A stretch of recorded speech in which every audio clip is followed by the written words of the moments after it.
Dicen que el Valle Inquietante es apenas un término acuñado en el siglo XX por un japonés, un simple concepto teórico para explicar por qué los muñecos demasiado realistas, las prótesis humanas o los androides nos provocan rechazo en vez de simpatía. Pero eso es lo que enseñan en psicología y robótica. Lo que no dicen, lo que borraron de los registros y silenciaron en los círculos académicos, es que el Valle Inquietante no nació en la modernidad, ni es un mero efecto cognitivo. Es mucho más antiguo, un eco de algo que los primeros hombres ya conocían, algo que trataron de olvidar a propósito. Yo encontré la primera pista en un texto medieval anónimo, escondido en un monasterio en ruinas en Baviera. Era un manuscrito en latín vulgar, mal traducido, donde se mencionaba una Vallius Simulacrum, el Valle de los Simulacros. El monje que lo copió lo hizo con miedo, pues escribió al margen: esto no es una doctrina cristiana, sino relato de paganos condenados, pero debo conservarlo para que no se repita. El relato hablaba de viajeros que habían seguido a un mercader a través de un bosque denso, en busca de un atajo hacia Italia. Lo extraño es que el manuscrito cambia de tono abruptamente. Deja de ser una crónica de viaje y comienza a describir figuras que aparecen entre los árboles. A simple vista parecían campesinos locales, pero al acercarse se descubría que algo estaba mal. La piel demasiado tersa, el parpadeo tardío, las sonrisas que se quedaban congeladas como máscaras.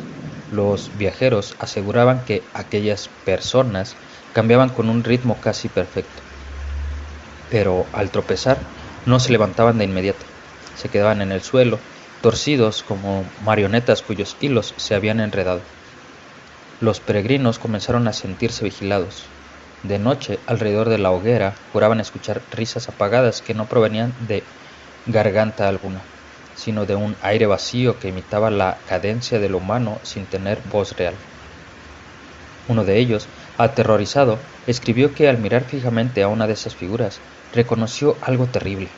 Tenía los mismos rasgos que su madre, muerta hacía 3 años, pero los gestos eran incorrectos, como si alguien hubiera intentado copiarla de memoria y hubiese olvidado detalles esenciales.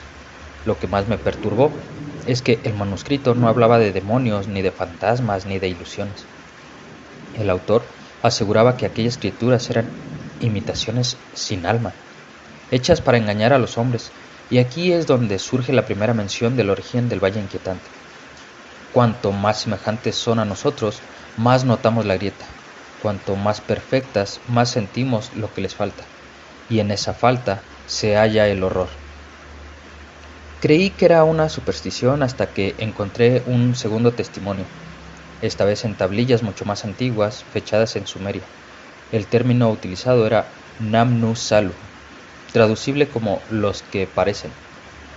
En esas tablillas se narra que los sacerdotes advertían a los pobladores que jamás confiaran en rostros demasiado bellos o simétricos, porque esos rostros prestados ocultaban a los caminantes huecos. En una descripción que me quitó el sueño por semanas, se explica que los caminantes podían mezclarse entre los humanos, imitar voces y gestos, pero siempre fallaban en detalles mínimos. Pestañeaban al revés, sonreían un segundo demasiado tarde, o permanecían de pie cuando todos estaban sentados, sin darse cuenta de la diferencia. El Valle Inquietante, según estos textos, no es una falla de nuestra percepción, sino un recuerdo heredado, un instinto de supervivencia contra imitadores que alguna vez convivieron con nosotros, algo que caminaba entre los hombres, que intentaba hacerse pasar por uno de nosotros, pero nunca lo lograba del todo. Y lo peor es que el texto sugiere que esa sensación que hoy llamamos incomodidad era la forma en que nuestra mente ancestral nos protegía. No era simple asco, era advertencia. Mi obsesión me llevó más allá. Comparé manuscritos, códices, tablillas, Egipto, Grecia e incluso textos chinos del periodo Zhou. En todos encontré referencias veladas a rostros vacíos, seres semejantes, muñecos que respiran. Todos coincidían en un punto. El rechazo no era cultural ni religioso, sino universal, tan profundo que parecía grabado en nuestro ADN. Lo que más me aterra es que el manuscrito bávaro finalizaba con una frase que nunca debí leer. Ellos esperan en el valle y cada siglo perfeccionan sus formas. Algún día uno cruzará el umbral y ya no sentiremos inquietud, porque no sabremos distinguirlos. Ese será el fin del hombre verdadero. Desde entonces, cada vez que me subo a un tren, cada vez que veo a alguien en la calle que parece normal, me invade una sospecha que no puedo callar. ¿Y si el valle inquietante no es un límite, sino una señal? ¿Y si lo que rechazamos no es la imperfección, sino la advertencia de que todavía tenemos una mínima oportunidad de escapar? Y lo más inquietante de todo es que, últimamente, he notado gente en mi ciudad que parece demasiado perfecta. No fue suficiente leer aquellos manuscritos medievales. Algo en mi interior ardía con la necesidad de comprender, de arrancar de raíz la verdad que me escondía detrás del velo de siglos, como un condenado que regresa a la hoguera por voluntad propia. Busqué más pruebas, más rastros, aunque cada paso me arrastraba hacia un abismo del cual sospechaba que no podría regresar. Un profesor retirado de antropología en Praga, el doctor Havel, me habló de un rumor nunca publicado. En los sótanos de la Biblioteca Nacional existían cajas selladas que no figuraban en ningún catálogo. Me confesó que en los años 80, mientras trabajaba en restauración de textos, había abierto una de ellas y visto lo que llamó el archivo de lo no humano. Sus manos temblaban cuando lo narraba. Juraba que dentro había pergaminos con dibujos de cuerpos humanos mal proporcionados, tan parecidos y a la vez tan diferentes que le provocaron náuseas incontrolables. Yo supe entonces que debía encontrar esos documentos. Con sobornos, engaños y una buena dosis de buena suerte malsana, conseguí acceder a los sótanos prohibidos. No eran salas elegantes como uno imaginaría, sino pasillos húmedos, donde el polvo era tan denso que parecía ceniza flotando en el aire. Encontré, en efecto, cajas sin registro. Abrí una. Dentro había un cuaderno de notas en alemán gótico fechado en 1791, atribuido a un tal Friedrich Keller, médico y naturalista. Su letra era cuidadosa, pero se torcía cuando describía lo que había visto en un pequeño pueblo cercano a Nuremberg. Keller escribió que lo llamaron para atender a una familia noble cuya hija, de 17 años, sufría de una extraña inmovilidad nocturna. Al entrar en la habitación, vio a la joven sentada frente al espejo. No respondía, no pestañeaba, y sin embargo sus labios se curvaban en una sonrisa fija. El médico intentó hablarle. Ella solo lo imitaba con un retraso de segundos, repitiendo palabras con la entonación equivocada, como un eco mal ajustado. Cuando Keller la tocó, notó que la piel era fría, no fría de muerto, pero ausente calor humano. La familia le suplicó ayuda, mas él huyó presa del pánico. Su conclusión escrita fue escalofriante. Esa no era su hija, era la copia, y la verdadera ya había sido tomada por el valle. No pude apartar la vista de esas páginas. En el fondo de la caja hallé un dibujo, el rostro de la muchacha. Era humano, perfectamente humano, salvo por los ojos. No estaban mal hechos, no eran grotescos, eran demasiado correctos, simétricos hasta el absurdo, tanto que parecían huecos. Y en esa perfección sin alma comprendí que lo inquietante no era el error, sino la exactitud imposible. Pasé noches enteras comparando ese cuaderno con las tablillas sumerias que habían obtenido en traducción. El paralelismo era aterrador. Los Namsalu, los que parecen, y la joven duplicada en Baviera eran el mismo fenómeno descrito en culturas separadas por milenios. No era metáfora ni mito, era ese patrón recurrente. Mi observación me llevó hasta un investigador francés, Émile Renard, que a finales del siglo XIX publicó un único tratado, rápidamente censurado y retirado, Le Bal des Simulacres. Localicé un ejemplar mutilado en una librería de antigüedades en Marsella. Las páginas finales habían sido arrancadas, pero lo que parecía bastaba para quebrar la razón. Renard finalmente afirmaba haber encontrado en las catacumbas de París restos que no eran de hombre ni de bestia. esqueletos con articulaciones humanas pero con cráneos ligeramente alargados, como moldeados por alguien que había intentado copiarlos y fracasado en el detalle más crucial, la expresión. Renard concluía que el valle inquietante no era un concepto estético, sino una frontera entre especies, la nuestra y la de los que imitan, y advertía: el rechazo instintivo que sentimos es una muralla débil. Cuando caiga, ya no habrá diferencia entre nosotros y ellos. Lo más horrendo vino al final de su tratado. Renard sugería que estas imitaciones no se extinguieron, que aún viven ocultas, perfeccionándose, aprendiendo con cada generación humana a aproximarse un poco más. Su última nota antes de que las páginas arrancadas rezaba: ya caminan entre nosotros. Pronto no habrá valle, pronto habrá inquietud, y entonces será tarde. Desde que leí aquello, la ciudad me parece distinta. En el metro, en las cafeterías, en las calles iluminadas por luces de neón, creo verlos. No en los mendigos, no en los deformes. Ellos no se esconden allí. Los veo en los rostros perfectos, en los modelos de anuncios, en las sonrisas impecables que parecen ensayadas. Y cuando me cruzo con esos ojos demasiado simétricos, siento que mi corazón se congela como si reconociera un enemigo ancestral.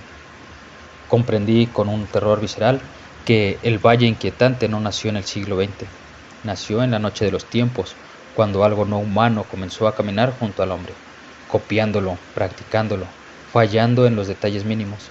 Y comprendí también que todos los testimonios que encontré no eran advertencias pasadas, sino gritos desesperados de quienes, como yo, habían mirado demasiado cerca. Lo que no sé, y temo averiguar, es qué ocurrió con aquellos que miraron más allá, los manuscritos que no se conformaron con leer, sino que intentaron entrar al valle mismo. El Renard desapareció sin dejar rastro. Keller murió quemado en sus propios papeles. Y ahora yo he empezado a escuchar en las noches silenciosas pasos que repiten los míos. Un segundo más tarde, detrás de la puerta cerrada. Y me aterra que algún día, cuando la abra, me encuentre a mí mismo, parado allí, sonriendo con un gesto un poco incorrecto. Desde mis últimas investigaciones no he tenido paz. He empezado a soñar con rostros que no reconozco, pero que parecen míos, como si fueran moldes fallidos de mi propia existencia. En cada uno de esos sueños me encuentro en lugares distintos, calles vacías, pasillos sin fin, habitaciones con espejos infinitos, y siempre hay alguien detrás de mí, respirando de forma incorrecta, con un ritmo torpe, como un aprendiz que imita a su maestro y nunca consigue hacerlo bien. Convencido de que debía hallar una respuesta definitiva, busqué lo que los antiguos llamaban el valle mismo. En mis lecturas encontré pistas contradictorias. Los monjes medievales lo situaban en bosques de Alemania, los sumerios en llanuras secas junto al Tigris, los griegos hablaban de cavernas donde las estatuas parecían cobrar vida. No era un lugar único, era un concepto encarnado en múltiples geografías, como si aquel espacio se manifestara donde fuese que las imitaciones acecharan. Me dirigí a Nuremberg, siguiendo las notas de Friedrich Keller. Allí, en los bosques húmedos y densos que rodeaban las aldeas, encontré ruinas olvidadas, piedras cubiertas de musgo, estatuas sin rostro, altares quebrados. No parecía un valle, sino una depresión natural entre colinas, un pliegue de piedras donde el viento se negaba a entrar. Al cruzar esa frontera sentí algo inmediato: el silencio. No un silencio común de bosque, era un vacío tan absoluto que hasta el latido de mi corazón me sonó impostado, como un eco mal imitado. Allí entre las ruinas los vi. No eran figuras humanas exactamente, ni monstruos grotescos. Era peor. Eran copias en proceso. Hombres de carne incompleta, con sonrisas que llegaban demasiado tarde, con pestañeos asincrónicos, con pasos que repetían el mío un segundo después. No me atacaron ni hablaron, solo estaban allí, perfeccionándose, observando, esperando. Comprendí con un terror sin nombre que no eran entidades aisladas, sino bocetos, intentos descartados. El valle era su taller. Retrocedí, pero cuando más me alejaba, más dudaba de mi propia percepción. ¿Y si lo que había visto no era real? sino mi reflejo distorsionado en un espejo invisible. Y si mi miedo era apenas la máscara con la que ellos me estaban midiendo, copiando, modelando, desde entonces ya no confío en mi reflejo. El espejo me devuelve un rostro demasiado correcto, demasiado armónico. La gente en la calle sonríe con simetría imposible y ya no soy capaz de distinguirlos. Que siento a alguien en estación, de pie, esperando. Lo miro por el rabillo del ojo y reconozco mi propia silueta, inmóvil, paciente. No sé si es un sueño o una intrusión. Ahora entiendo lo que Renard escribió antes de desaparecer. Pronto no habrá valle, pronto no habrá inquietud. Y esa idea me hiela la sangre, porque si el valle desaparece, ya no habrá señal de advertencia, ya no habrá diferencia. Quizás yo ya no la haya. Quizás mientras escribo estas líneas, lo que mira desde el espejo no es un reflejo, sino la versión que está a punto de reemplazarme. Si alguien lee esto, si todavía quedan hombres verdaderos, huya de los rostros perfectos, de las sonrisas impecables, de los ojos demasiado simétricos, porque allí donde no se siente quietud, donde ya no tiemble el instinto, será el fin. Y entonces comprenderán que el valle inquietante nunca fue un concepto, sino un umbral que nunca debimos cruzar.